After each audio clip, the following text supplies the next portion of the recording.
21 ayes. House Bill 4002A, having received a constitutional majority, is declared passed.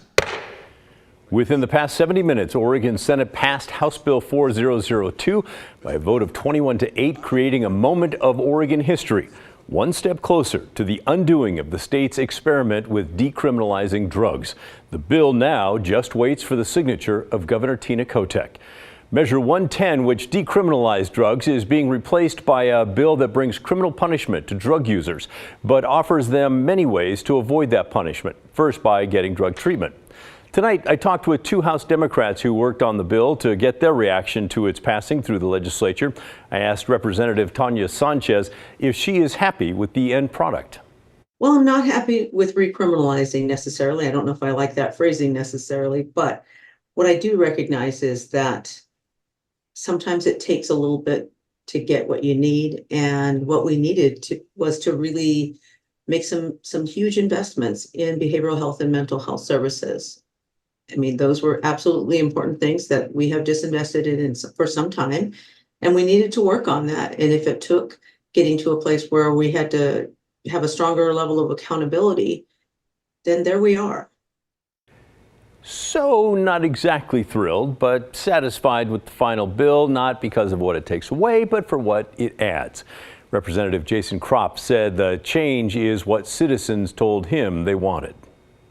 On whether possession of drugs like fentanyl and methamphetamine should be a crime or not, what we heard from law enforcement and from constituents was there are things that we're seeing in our community that we want there to be some sort of intervention. We want police to sort of intervene in the moment and confiscate and take those drugs off our streets, but want to make an immediate connection for those folks to treatment and behavioral health services, not to jail.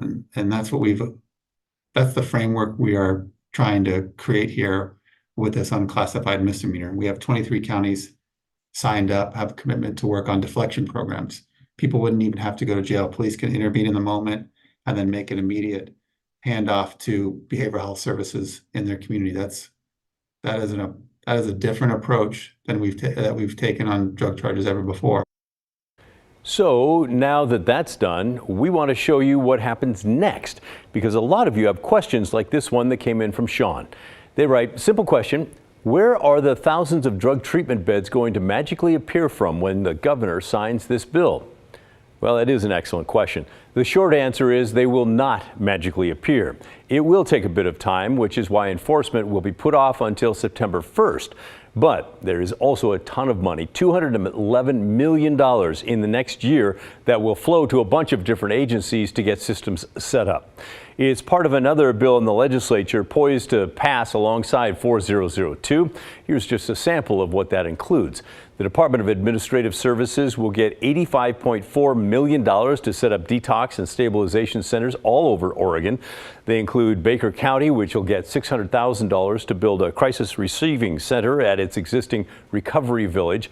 Benton County will get $5 million to relocate children and family services. Clackamas County will get $4 million for the construction of a crisis stabilization center. Malheur County, $5.7 million to convert a vacant retail facility into health care with supported housing units. Marion County, $11,500,000 for development of the Bridgeway Medical Center and substance use disorder treatment, residential facilities there. Multnomah County, $10 million to build a behavioral health drop-off center. And by the way, I'm told there's a really good chance another $15 million will be added to that package. There's also $4 million for the Cascade AIDS Project to buy the Prism Health facility on North Morris Street here in Portland. And in Washington County, roughly $9 million for a Center for Addiction Triage and Treatment Projects. So there's a lot of money being spread around. Another $71 million will go to the Criminal Justice Commission. And of that, $21 million will go out as grant money to counties which choose to set up those deflection programs you heard about.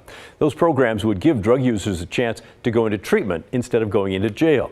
Another $20 million will be used to set up a jail fund based for opioid use disorder programs to help drug users get off their drugs while they're in jail.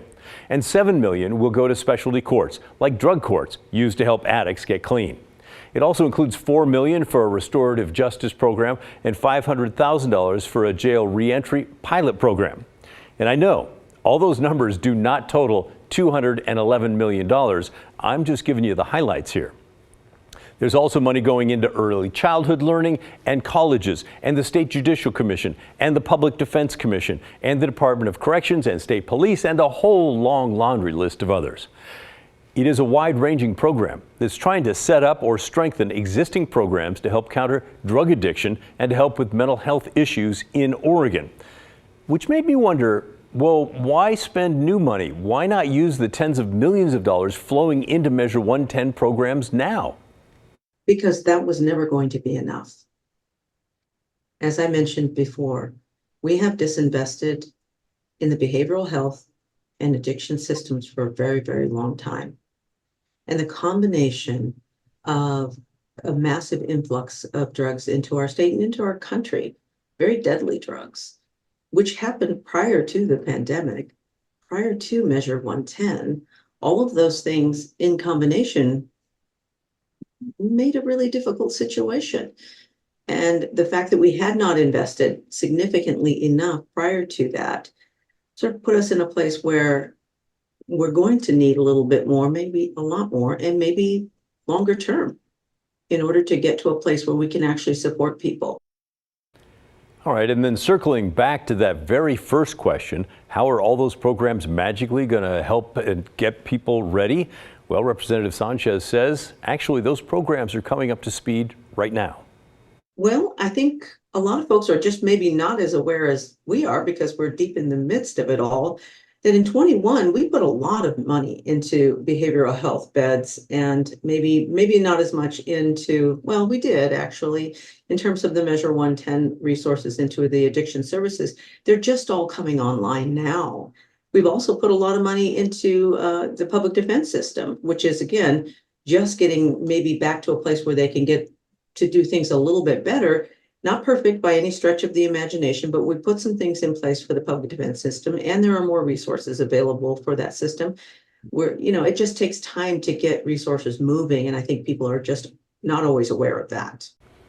All right, so we'll keep an eye on how that rollout works. And we want to hear from you. What do you think about this funding and investment bill? Is it enough to calm the worries that some of you have about a lack of treatment ahead of drug recriminalization? By the way, that recriminalization doesn't actually take effect until September. Or do you not think so? And why? All right, email us. The address is thestory@kgw.com or call and leave a voicemail. The phone number is 503-226-5090.